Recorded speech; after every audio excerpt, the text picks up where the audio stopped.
afternoon and welcome to the City Club of Portland's Friday Forum, Oregon's premier public affairs forum. I'm Sharon Van Sickle Robbins, and I'd like to welcome you all, those of you here with us at the Governor Hotel, and those of you listening on OPB or KBPS radio, or watching on Portland Community Media's CityNet 30. Thank you for joining City Club on this Friday, December 10th, for today's Friday Forum. In consideration of those sitting close to you and those in our radio and television audiences, if you could please make sure your cell phones are silenced.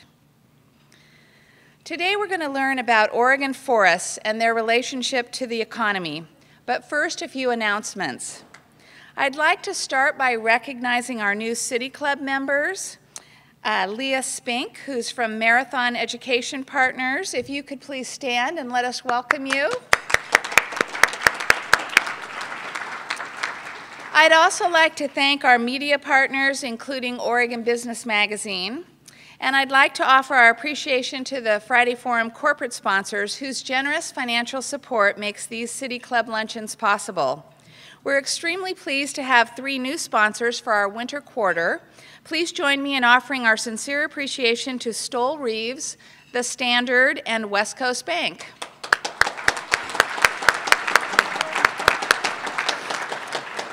If your company or firm would like to be a City Club sponsor, please contact City Club staff at the back of the room or call the City Club offices.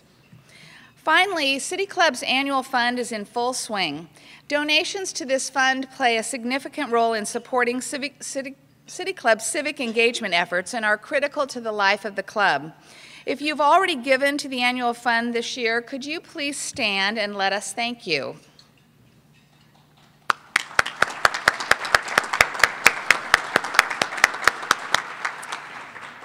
Your annual fund donations help support Friday forums, including our election season debates, addresses by political leaders, and forums on topics ranging from economics to ecology. If you have enjoyed this past season of Friday forums, please support their continuation. You don't need to be a City Club member. Donation envelopes are on the tables, and City Club staff in the back of the room is happy to accept your check or credit card contribution. You can also give on City Club's website, www.pdxcityclub.org. And thanks to our friends at Davis, Hibbets, and Midge Hall Research, every donation made before the end of 2010 will receive a $20 match from them. So thank you for supporting City Club. And now to today's program. Oregon forests have long helped sustain the state's water, air, and wildlife. But they've also played a significant role in job creation and economic prosperity, especially in our rural communities. Finding a balance between environmental protection and economic return is an ongoing challenge. Today, a panel of experts will consider the future of Oregon's forests and how they might sustainably contribute to the state economy. Moderator Paul Barnum will help us navigate this discussion. Paul is the Executive Director of the Oregon Forest Resources Institute, also known as OFRI, which is charged with improving public understanding of forest management and encouraging sound forestry through landowner training. Paul has an extensive background in communications and public affairs in both the public and private sectors. A member of the City Club of Portland, Paul is a past president of SOLVE and a former chair of OFRI. Paul?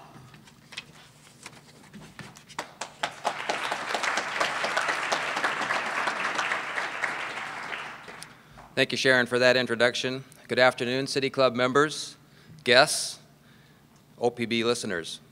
I want to give you a brief background about OFRI, Oregon Forests, and then we'll introduce our panelists.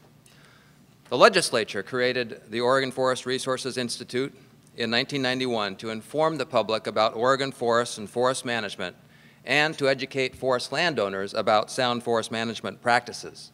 We are funded by a tax on harvest. Our office is in downtown Portland, and we have a field office at the Oregon Garden in Silverton. OFRI has a staff of 7. We're governed by a board of directors who represent small, medium, and large forest landowners, forest sector employees, the Oregon State University College of Forestry, Hal is an ex officio board member, and the general public. To begin with, I'd like to tell you what I believe about Oregon forests. I believe that our forests are integral to life in the Pacific Northwest. I believe that as citizens of an abundantly forested state, Oregonians have a special responsibility to be forest literate.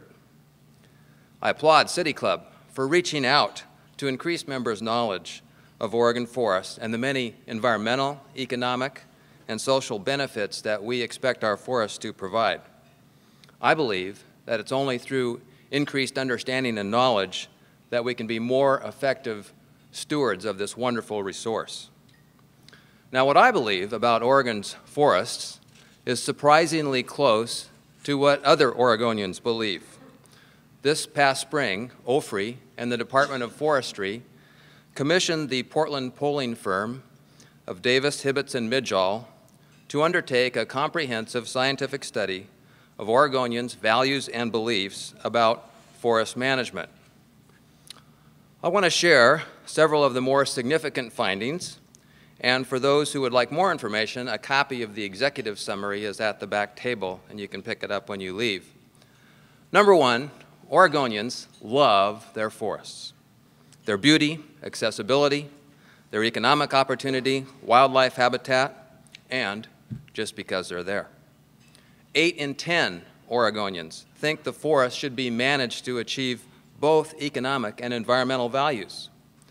9 in 10 agree that a healthy forest product sector is important for Oregon's economy to be strong and diversified.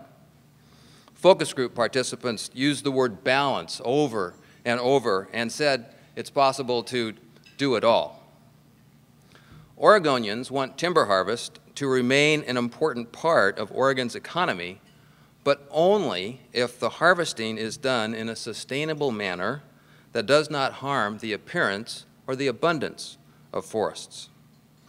Respondents' top 3 concerns about forests are replanting trees after harvest, water quality, and jobs and revenue for communities.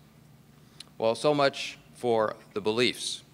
Now, here's what I know about Oregon forests. Not everything I know, but because I've been working in the sector for 20 years, and that's a lot, we don't have that much time. But enough facts so that we can have a common view, or we can view Oregon's forests from a common lens.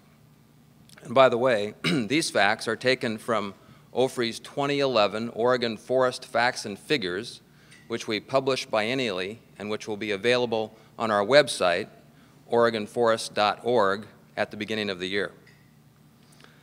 Oregon encompasses 63 million acres. We're the 9th largest state.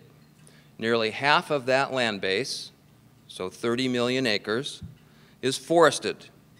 And that makes us the 2nd most forested state in the nation. Only Alaska has more. We've always been a forested state.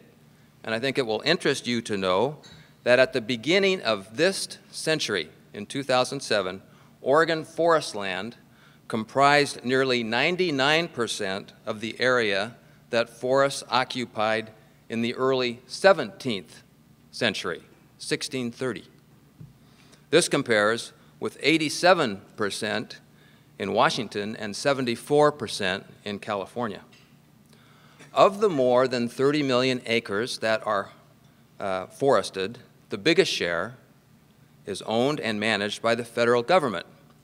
That's about 60%, or 18 million acres.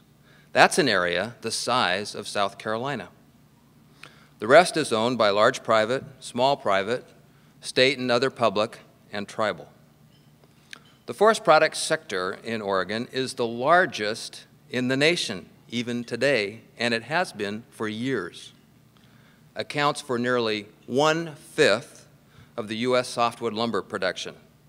Softwood lumber comes mainly from fir and pine trees and is used for structural, panel, and millwork applications, as well as for pulp and paper, and increasingly biomass energy.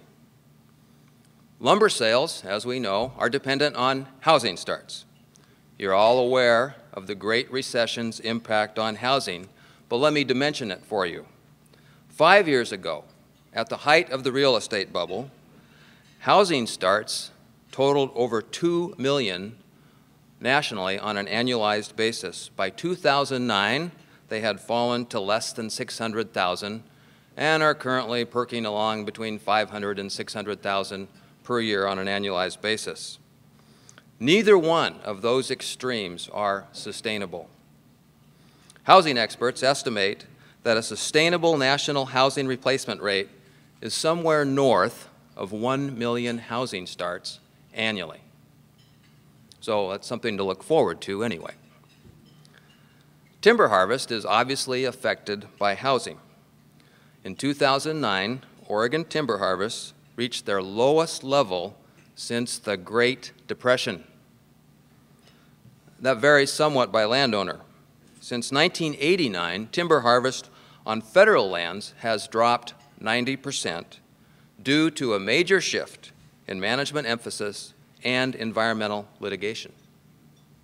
Meanwhile, harvest on private lands has remained fairly stable relative to the other classes. Today, 76% of Oregon's timber harvest comes from private forest land, with 12% coming from federal and 12% coming from other public and tribal. So much for what I know and some of the facts. In closing, I would note that the United Nations has declared next year, 2011, International Year of Forests. City Club is ahead of the curve in making forests a program topic.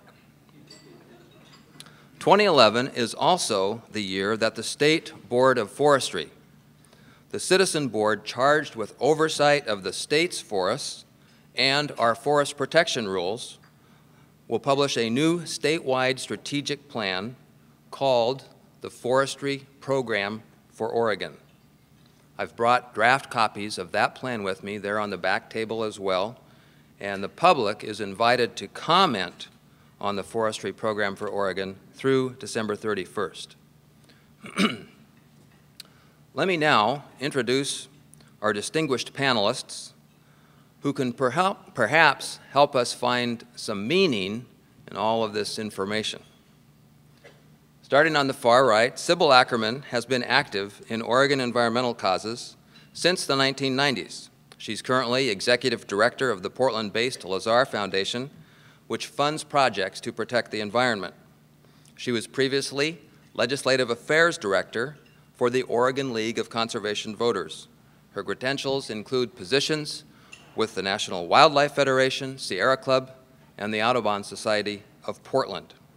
A Portland resident, she has served on several state forest-related advisory committees, including the Forestry Program for Oregon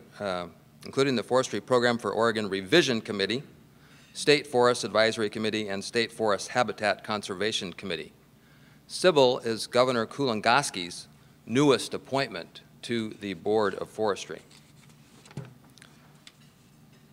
On your right, my left, Matt Donegan was recently named co-chair of Governor-elect Kitzhaber's transition team focusing on growing jobs via biomass energy. Previously, Matt served on the Oregon Global Warming Commission, where he co-chaired the Natural Resources Committee. He is co-president and co-founder of Forest Capital Partners based here in Portland, managing over 2 million acres of working forests in 6 states. Forest Capital is Oregon's second largest private forest landowner and was recently named by Portland Business Journal of one of Oregon's most admired companies. A Portland resident since 2005, Matt currently serves on the Oregon Board of Higher Education, the Oregon Innovation Council, the board of Big Brothers Big Sisters, and the steering committee of the Oregon Leadership Summit, which will take place next Monday, and I hope many of you will be there. Hal Salwasser holds several titles at Oregon State University. He is Executive Dean, Division of Earth System Science, Dean of the College of Forestry, Director of the Oregon Forest Research Laboratory, and Professor of Forest Ecosystems and Society. Prior to coming to the College of Forestry in July of 2000, Hal held positions with the U.S. Forest Service, starting as a regional wildlife ecologist and culminating as a regional forester in the Northern Rockies. He holds a PhD in wildland resource science from the University of California, has published more than 80 professional papers and book chapters, and co-edited 2 books on natural resources. He was president of the Wildlife Society and is currently a fellow of the Society of American Foresters. We've asked each of the panelists to provide some brief introductory remarks, after which we're going to grill them with questions. So let's start with you, Hal. You want me up there or here? No, right there. Okay, thank you, Paul. It's a real pleasure to be back at the City Club. I was here about 8 or 9 years ago, last time I had an opportunity to speak with you. I want to describe 3 things to you: the problem with regard to federal forests, the inadequacy of current legislative proposals, and a way forward. The problem is that our current condition of federal forests is not sustainable environmentally, economically, or socially. Federal forests are becoming a substantial liability to the state, especially in the drier, fire-prone regions of the state, and to the rural communities and American taxpayers who are footing the bill. The legislative proposals that have come forward so far are too timid and halfway. They tend to try to deal with the managerial problem, but not with the governance problem. We have a dysfunctional governance process for federal forests, and it's increasingly difficult to get to decisions that are supportable. Meanwhile, out there in the drier forests, the trees keep growing and dying, victims of climate change, invasive species, uncharacteristic wildfires, insect outbreaks, and insufficient funds or social license to change course. So we've got to find a new way forward. Sooner or later, society is going to have to confront the consequences of federal forest land management dysfunction, those being declining land health, rising costs, and a poverty-stricken rural America hanging on through federal welfare checks because the nation refuses to use its publicly held renewable resources to generate wealth and jobs. We got to try some experiments, and fortunately there's at least one really good one that's out there. Professors Jerry Franklin and Norm Johnson this week presented to the Secretary of the Interior back in D.C. a proposal to try out on the BLM Oregon and California lands. It's a good idea. It's an experiment. The Northwest Forest Plan is an experiment, one that hasn't been fully implemented. There may be other experiments that are worth trying, and if there's good ones that come forward, we ought to give them a try, both in the managerial sense and in the governance sense. We have a window of opportunity right now. We have a crisis in the federal forests. We will have a new regional forester soon. We will have a new state forester soon. We will have a new governor soon who really gets it regarding federal forests and their role in Oregon's quality of life. So I say, what better time than now, what better place than here to try something new? Thank you, Hal. Sybil, would you like to go next? Sure, thank you, Paul. As you know, I'm Sybil Ackerman, and thank you all for having me today. It's a real honor. I really want to first state the obvious, that even in a down economy, our forests are one of the most important things to all Oregonians. We care about our forests for a whole wide range of things. For wild salmon, for clean water, to protect us from the real impacts of climate change. They offer recreational opportunities, timber harvest, and a lot more. According to a report by Dean Runyon for Oregon Department of Fish and Wildlife, he did this in 2009, he talked about the fact that 2.8 million residents and non-residents fished, hunted, viewed wildlife, shellfish harvested in Oregon in 2008 alone. This created travel-generated expenditures of $862 million and an additional $1.5 billion on equipment. So this is a real opportunity. Our forests are worth so much to us in so many ways.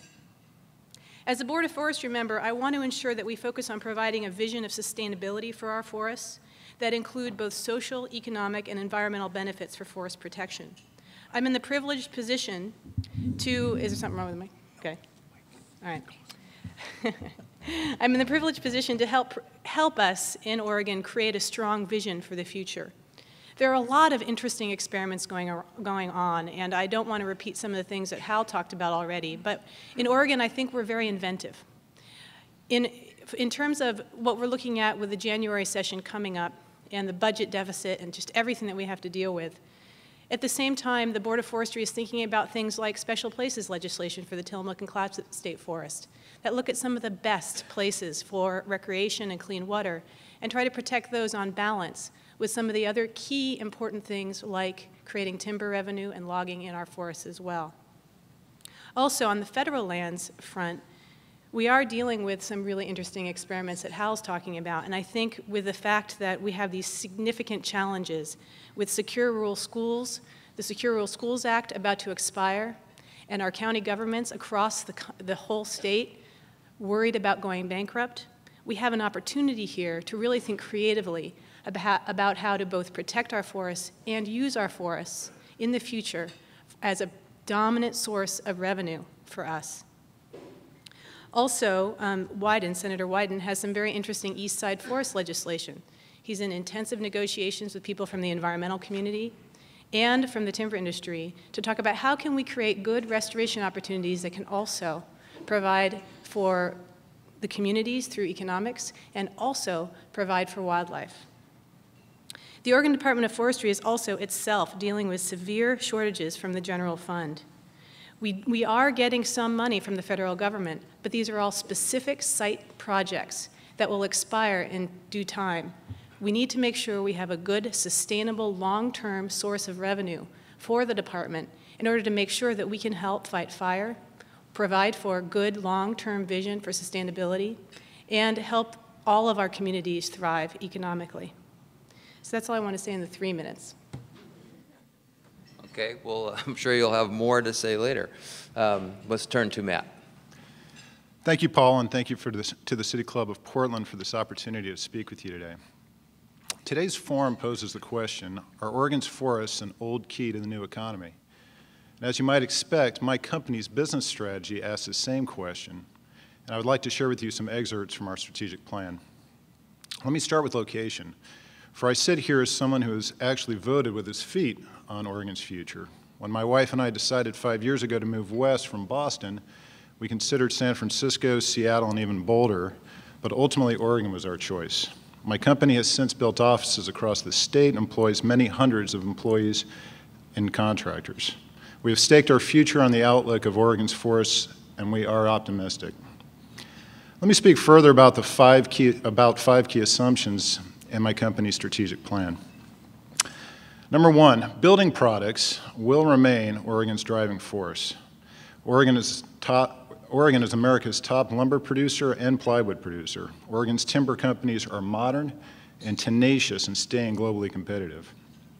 Number two, Asia will represent a significant growth market. Chinese housing exceeds America's by tenfold, and India's is growing rapidly. Number three, green market trends favor timber. For numerous environmental reasons, wood is favored over concrete, steel, and plastic as a building material. Number four, the outlook in eastern Oregon depends on desperately needed federal forest reform that Hal already talked about. Without reform, the outlook in eastern Oregon is bleak. And number five, renewable energy markets here in Oregon as well as in California can replace some of the severe losses seen in our pulp and paper industry. So against this backdrop, I would like to address the role of forest conservation in our strategic plan. In short, we see forest conservation as a tremendous opportunity. The importance of forests is increasingly recognized, and this will only grow as the globe confronts climate change, including its impacts on biodiversity and water. We will continue to rethink the way we approach forest conservation. The emphasis will migrate towards landscape-level working forest conservation as opposed to small-scale parks and preserves. It will require the hard business skills of logging, logistics, and financial management. It will require technological innovation, advanced systems and modeling and research. It will require public policy creativity and complex community collaboration. It will require access to vast pools of private capital. It will require companies that take seriously the real environmental challenges we are facing and who can develop creative solutions that protect the environment as well as the bottom line. This is a niche my company intends to fill. Our strategy sees the potential for growth in both forest conservation and traditional forest products, and we actually see synergies between the two. It is Forest Sector Gen 2.0, the new forest economy. We believe this is the right strategy not only for forest capital partners, but for Oregon as well. Thank you. All right, thank you, panelists, for those remarks. We'd now like to turn to some questions that the Friday Forum Planning Committee prepared and that was Joyce DeMonin, Leslie Johnson, and Kate Marks. And then about 1 o'clock, we'll begin taking questions from City Club members. Sybil, let's start with you. Thanks, Paul. Oregon is in the process of hiring a new state forester. You are on a 3-person committee to head the search.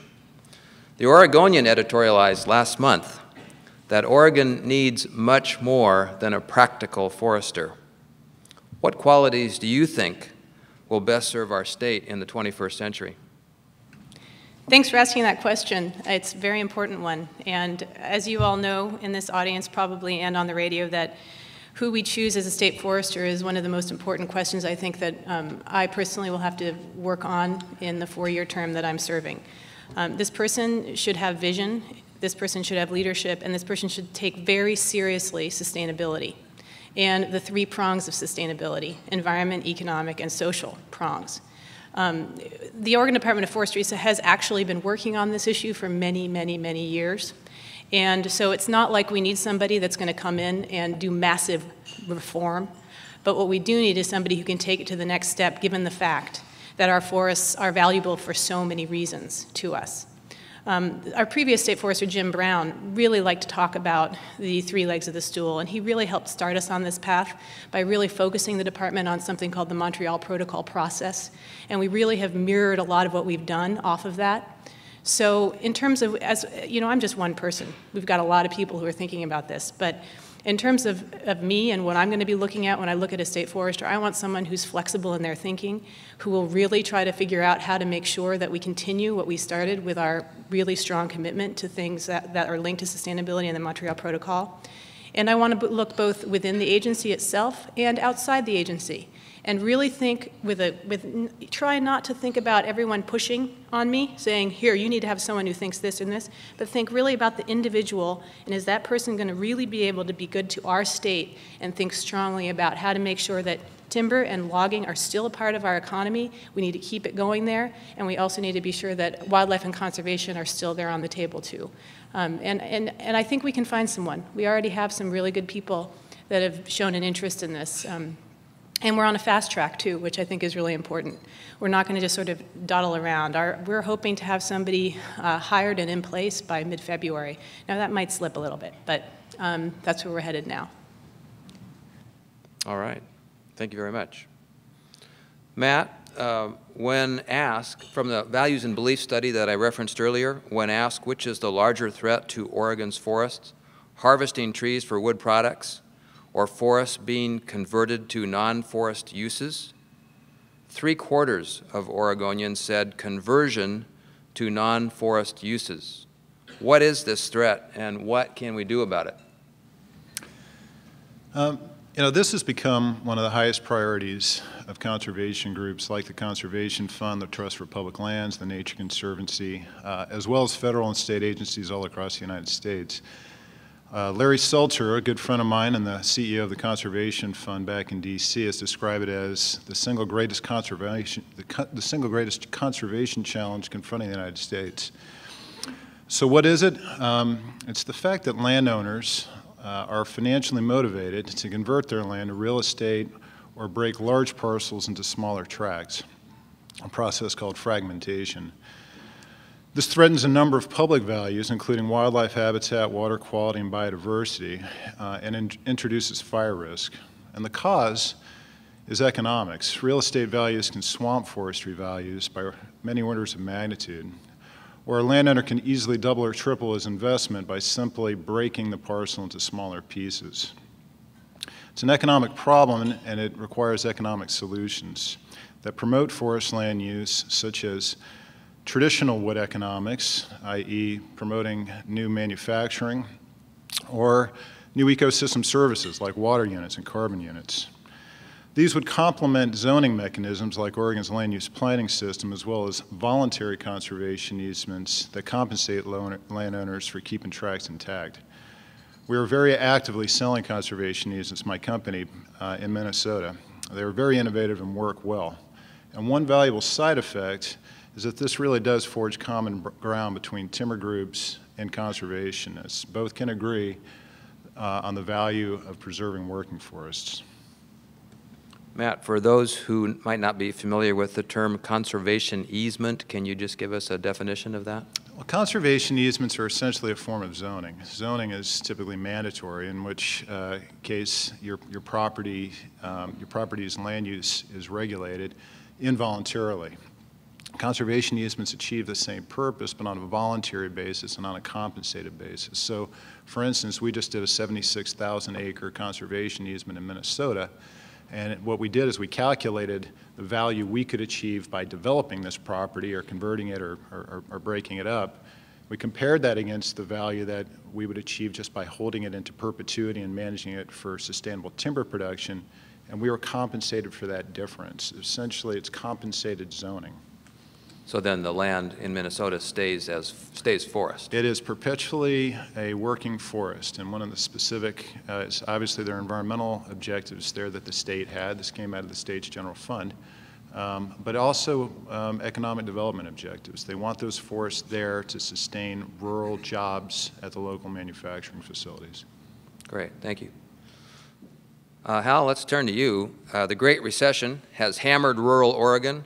Rural counties depend on access to federally managed forests to create jobs and boost timber revenues to support counties and schools.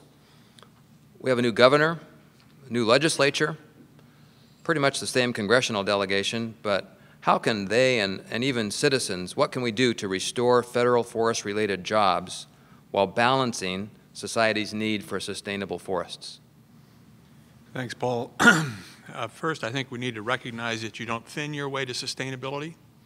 You're not going to thin the forest to deal with the fire hazard and think that you've created long-term sustainable wealth or jobs. We are going to have to return the federal forest, part of the land base of the federal forest, to a sustainable timber sale program, and that must be based on the lands that have already been harvested, roaded, and planted for long rotation, high-quality wood production. It cannot come at the expense of roadless areas or old-growth forests. There's no social license for that. There's no environmental reason to have to do that, and there's no economic reason to have to do that. There's a lot of land that could be in a new form of timber management. We're going to have to try some experiments, as I mentioned, the Johnson-Franklin one being one of them. But we're also going to have to try some experiments in governance and give local collaborative groups a little bit more authority to craft solutions that reach a common ground, much like Senator Wyden is trying to broker in the East Side, and then make sure that their decisions will last and can't be subverted by lawsuits or appeals. All right, thank you. I think we'll have maybe have a question here that we'll ask everybody to comment on. Water quality and replanting trees are Oregonians' top two concerns about forest management, but not far behind is the practice of clearcutting. Many connect clearcutting with their opinion that Oregon forests are being poorly managed, and anyone who drives to the Oregon coast can see a landscape that includes clear-cut forests. So what's your viewpoint, panel? Do we have to continue to live with clear cuts? Hal, you're the scientist. How about if we begin with you? Well, I think you first need to acknowledge that people's perception of clear cuts is not a scientific issue. It's an emotional and aesthetic issue, and they're downright ugly. There's no getting around that. Well, at least for a few years they're ugly. Pretty soon they start looking okay when they green up. I want to put this in a global context, though. Wood is the most environment-friendly material that we have for the things that we use wood for. As Matt said, concrete, steel, plastics are nowhere near as friendly to the environment. The U.S., with 5% of the world's population, uses 25% of the world's wood products. We're the largest producer, we're the largest consumer. Until recently, most of the wood we used here came from harvest in a forest that nature grew, not one that we planted. We didn't start planting trees for wood production until the 1940s. Weyerhaeuser pioneered it. Now we're getting 33% of our wood from a planted forest. We're on a trajectory worldwide to get 75% from planted forests. That is tremendous good news, because it's going to occur on the 5 to 10%, maybe 15 at most, of the total forested area that is suitably productive, close to markets, close to infrastructure, and can bear the investment costs of growing trees for wood products. That frees up 80 to 90% of the rest of the world's forest to do something other than grow trees for wood products. Maybe it's a quality wood thing like a black walnut here or there, but it's mostly for conservation purposes, for water quality, fisheries, and wildlife.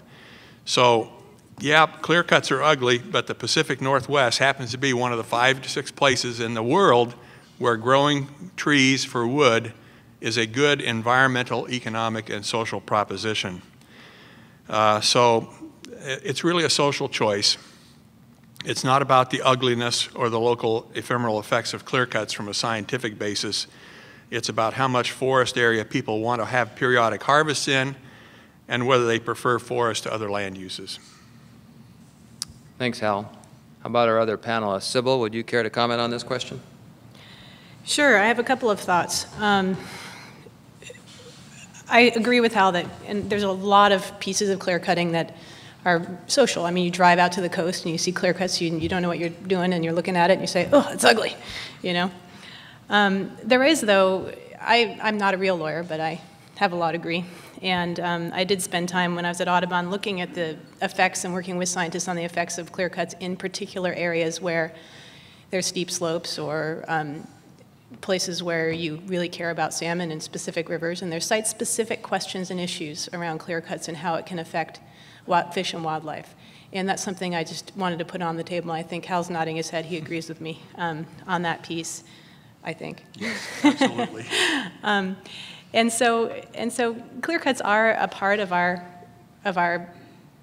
DNA in Oregon. We have to continue to do them in a specific place and a specific way. But I think that both on the social level and also it can be done within the bounds of other social values that we care a lot about, like protecting salmon and other pieces as well. And as you all know, we have something called the Forest Practices Act, I'm assuming most people know, in Oregon, that is trying to deal with some of these really hard questions. There was 10 years almost of a negotiation around the question of how do we manage our forests in Oregon and deal with the question of clear cuts and protecting fish. And we came up with a solution that is constantly debated around and around and around. And there's litigation around this. The most recent case is around roads and the question of roads, and it's not directly linked to clear cuts, but it is as well in terms of sediment coming into the streams and those kind of things. So clear cuts, the question clear cuts, I think, links into also just forest management, and it's a value question. And so you don't want to just say clear cuts suck. Everyone hates them, so let's not do them. But you want to say let's do them within the bounds of all of our social values. Amen. Okay. All right, Matt, you are the private forester. What are your thoughts? You know, I remember seeing my first clear cut as a forestry student, and I can remember my own reaction to it. I was born in the Bronx and grew up in South Florida, so I was pretty much a latecomer to clear cutting. And I was an intern, and I remember my boss taking me to a clear cut for the shock effect and asked me what I thought. And I said, I think this looks like a bomb hit it. And I can remember him, he was also a city kid that had become a forester, and he said, well, it's an acquired taste. and I said I wanted some mouthwash. So 22 years later, I haven't completely acquired the taste, but I have thought about clear cutting a lot, and I would agree with Sybil's comments as well as Hal's. And I'd point out a couple other things. Every state Forest Practices Act in the U.S. Allows for clear cutting. Both major certification systems, both FSC and SFI, allow for clear cutting. I think these facts reflect Sybil's comments and Hal's comments around clear cutting, but they also reflect, I think, just the economics. I mean, I've run the numbers, and it's overwhelmingly the case that clear cutting is better from an economic standpoint. I can hardly think of a more damaging policy to an important industry than to seize clear cuts. We've made tremendous strides in terms of environmental quality. We reduce the size of our clear cuts. We avoid the sensitive areas that Sybil mentioned. We have stream buffers that protect water and fish. I would just say that the advancements over the last several decades have also softened my initial reaction. So, if not an acquired taste, then perhaps a healthy part of a balanced diet. And I hope that's where the public is going to continue to wind up on this as we continue to inform ourselves on this at the same time as the timber industry continues making more strides towards making clear cuts more benign environmentally. Okay. Thank you, panel. I'm going to turn to Sybil at this point because I think this is a good follow-up to what we've just talked about. And Sybil, in the study, nearly 40% of Oregonians say that sustainability means replanting after harvest. And so I'd like to get your opinion. I mean, is replanting synonymous with sustainability? How does the Board of Forestry define sustainability, and how can we be assured that our forests are being managed sustainably? Thanks for asking that. No, it doesn't. He did give us these questions ahead of time. Like, what am I going to say? No, yeah. The Department of Forestry has dealt with this question, and I'm sure half the people in this room have thought about what is sustainability, and struggled with it because it really is a value judgment. Oregon actually does have the term sustainability in statute. And I'm not sure if I even want to read it to you because it's so broad. I mean, but it generally talks about the kind of crap I was feeding you before: economic, social, and environmental, right? What does that mean? How do you find the balance? And at least at the department, they've been trying for many, many years to find that balance. They have a committee of people, and I believe Paul is on this committee, the Oregon Roundtable on Sustainable Forests, where essentially anyone who's interested in the question of sustainability for forests comes and talks about it.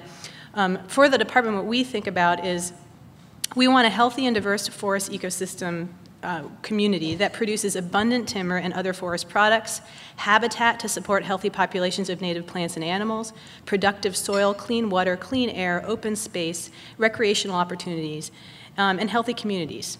And what this means actually, though, if you start digging deeper, is you have to look at each. This gets a little weird, though, too. You have to look at each the ownership patterns of Oregon and the laws that apply to each of those ownership patterns, and laws are value judgments. So on state forests, the Tillamook and Clatsop, you have a statute that says we have to find a balance of uses.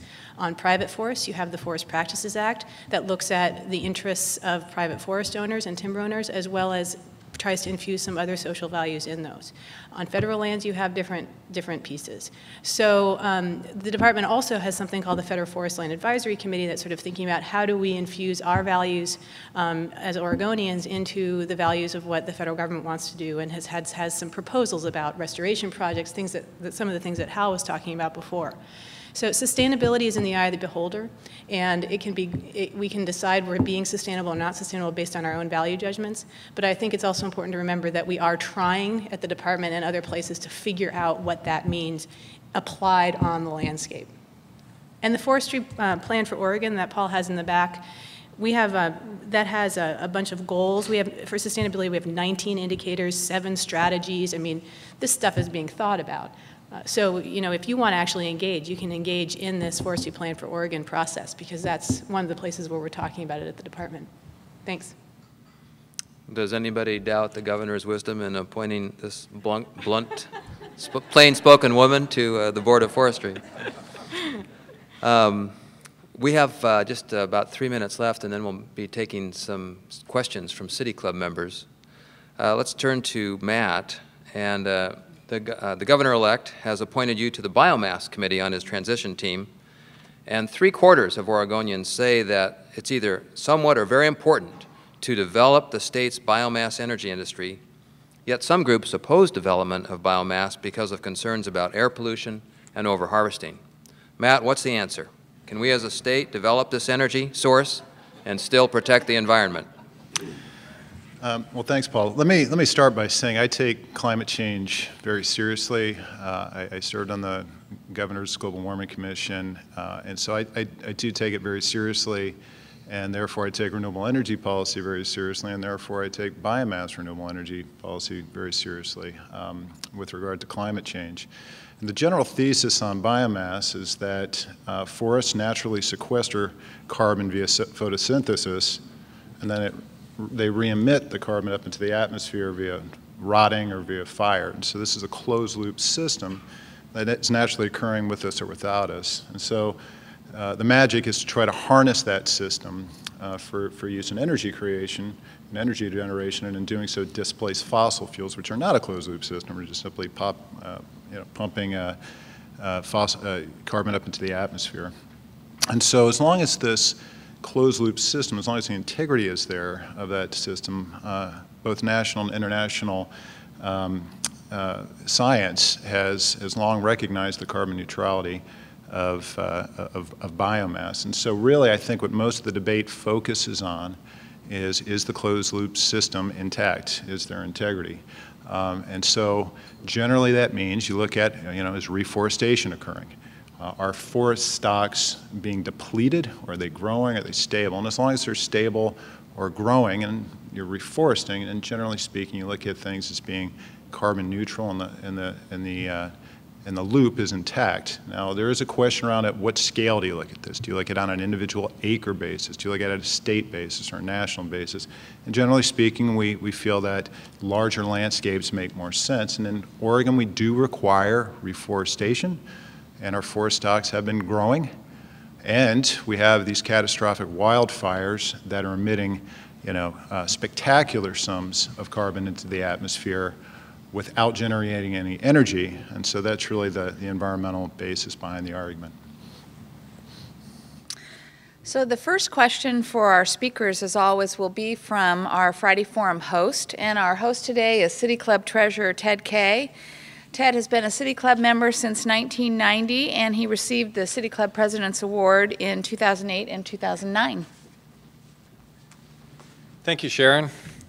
As Paul mentioned, this week Interior Secretary Ken Salwasser became personally involved in Oregon's forest dilemma. The political, timber, and environmental folks seem to support the pilot projects in southwestern Oregon. A question for each of you: what do you think of the latest federal attempt to balance healthy forests and fish and wildlife habitat with the secondary goal of producing timber? Okay, Matt's nodding toward me, so I'll take the question. I said earlier, it's an experiment. It's a very well thought out experiment with a lot of science behind it. And I think it should be tried and monitored very closely to see how well it performs. The experiment is to thin some of the drier, fire-prone forests to improve their resilience to drought and fire and insects, and to do regeneration harvests on some of the planted forests to create early successional stage openings where the sunlight will hit the forest floor and you'll have forage for songbirds and deer and elk and that sort of thing. It protects all the old-growth trees, not just the old-growth stands, but all the old-growth trees. It stays out of sensitive areas, so it's a good example of the kind of idea that could be the new platform for federal forests for creating a sustainable timber sale program that addresses the at-risk forests and addresses the need to have a sustainable job and wealth creation. I appreciate that question. I've been really interested in this meeting that Salazar had, and when I actually did a tour on my day job down in Southern Oregon, right when Salazar came out to Southern Oregon to talk with folks, and the buzz was really positive because I met with folks from the mining community, the timber industry, and the environmental community, and it really struck me that the timber industry folks were saying, hey, this is so great. The environmental community is saying we can log a little bit, and the environmental community was saying, this is so great, we can, so it was really exciting being there and talking to the folks. I think that there is a lot of question about how this is going to really work on a, scale it up. And so I have the proposal here, actually, if anyone wants to see the Franklin and Johnson proposal, and I really think it's good that they're focusing in on something like the Applegate Partnership, which has years and years of proven experience with looking at this balance, and the collaborative is really an interesting group of people. And then this Roseburg, it's more of a BLM type of project, it sounds like. So it's going to be interesting to see how those pilots really work, and really dig into that. And it's so different between the east side and the west side in terms of how our forests are thought about in terms of looking at fire and all the other pieces. And I don't think it's a coincidence that Wyden is ending up focusing on east side for his legislation rather than west side. So we have so many questions yet to answer, but it's really exciting that Salazar wants to come in and think about these next steps and not just lock in on old histories. This is Matt, and I'm a private landowner, and so we might have an interesting perspective on this. We agree a new template is desperately needed, particularly in Eastern Oregon, and we're often asked, why is that? I mean, we're actually natural competitors with the federal government. Do we really want to be competing with federal timber supply?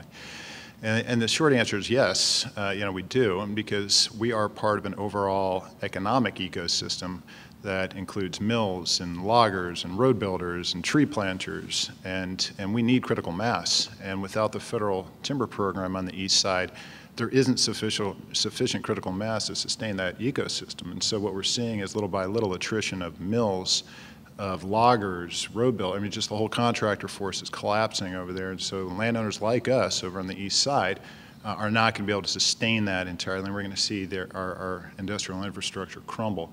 So we need a new template. We need it now. We have seen just in the last couple of years during this housing downturn a really redrawing of the map for the worse over in Eastern Oregon, and so time is of the essence. We'll now take questions from the floor. Asking questions at Friday Forums is a privilege of City Club membership. So before asking your question, please identify yourself as a City Club member and ask your question in 30 seconds or less. If I flash this question mark sign, it means please get to your question. Thank you. Chris Andre, City Club member and content news and public affairs content producer for KBOO 90.7 FM. My question is regarding natural capital. Forests, bear with me, I'm going to generalize in the interest of brevity. Forests are natural capital. I don't make money at KBOO, I make money by investing. And one thing I know is you never tap into your capital. My question is, what would Oregon look like in terms of a bioregion and also a financial leader for the rest of the nation if we set aside, at this point in time, our forest as natural capital and took our distressed rural communities to task for not coming up with ways to take their innovation, their abilities, their vision, and their inventiveness to use what we do produce a limitless supply of, and that is waste. Waste can be used for fuel, it can be used for construction materials. We seem to be so focused on managing forests. Forests manage themselves very, very well, and they do it for free. We don't have to pay them. And it seems to be, at this point, preserving our natural capital, tapping into our human capital might be the way to go. Has any work been done on this particular front? Thank you. Hal, can you address that? I'll try to address it as succinctly as possible. The great aspect of forests as natural capital is they're constantly earning for you. And that earning is called the sustained yield that you can use to create jobs and wealth.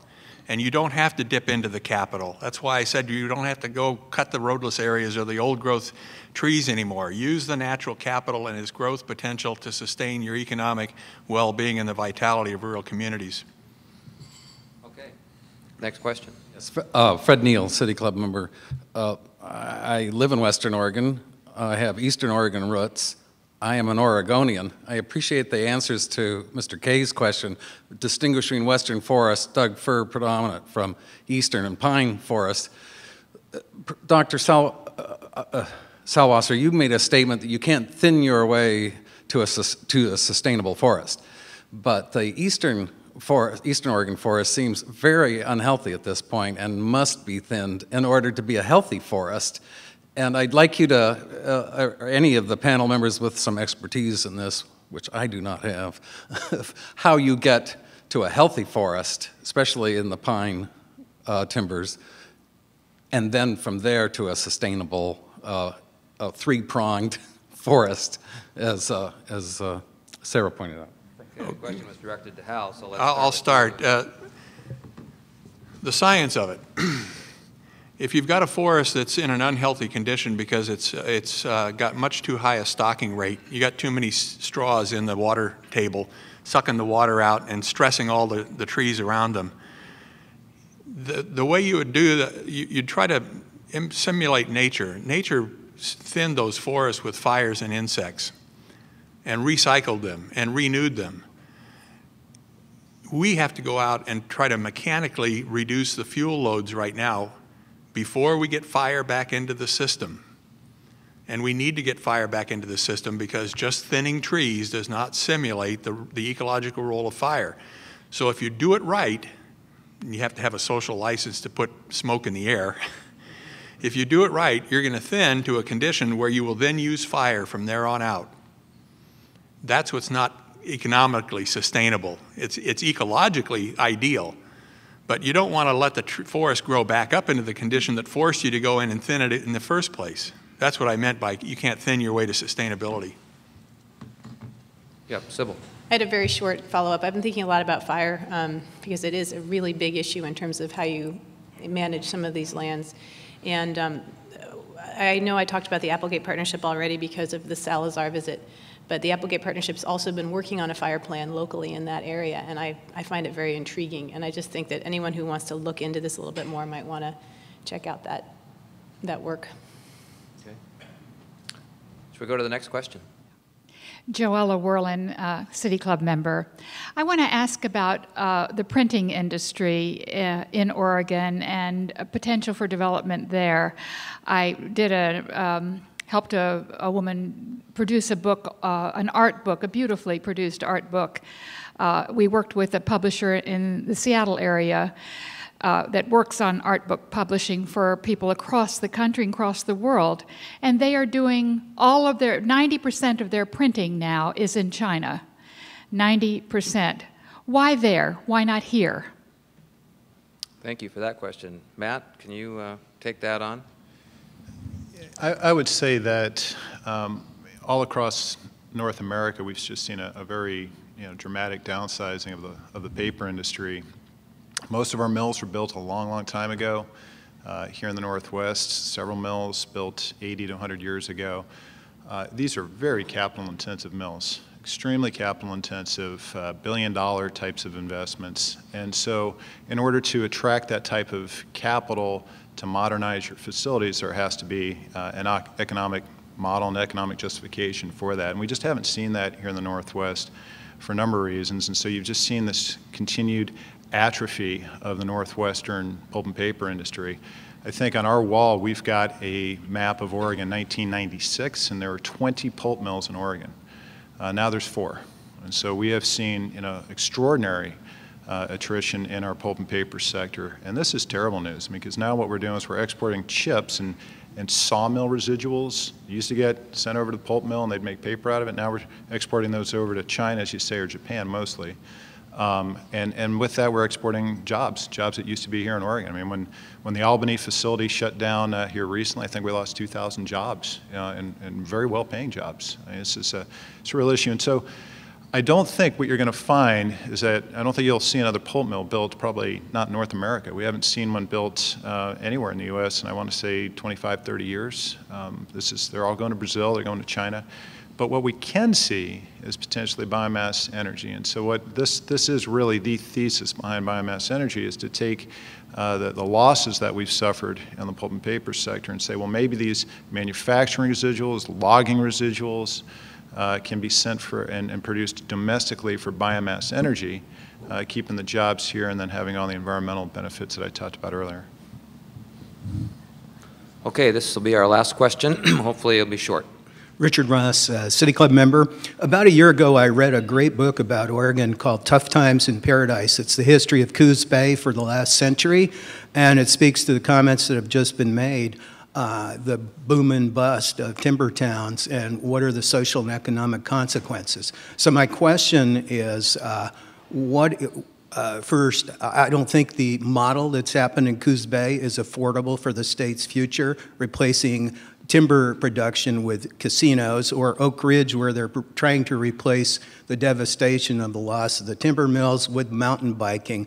Those are wonderful things. People enjoy those, but they don't provide family wage jobs in a beautiful place to live. That's what used to be great about Oregon's timber towns. So my question is, how do you prevent further attrition of the production capacity all over the state? We still have some mills left.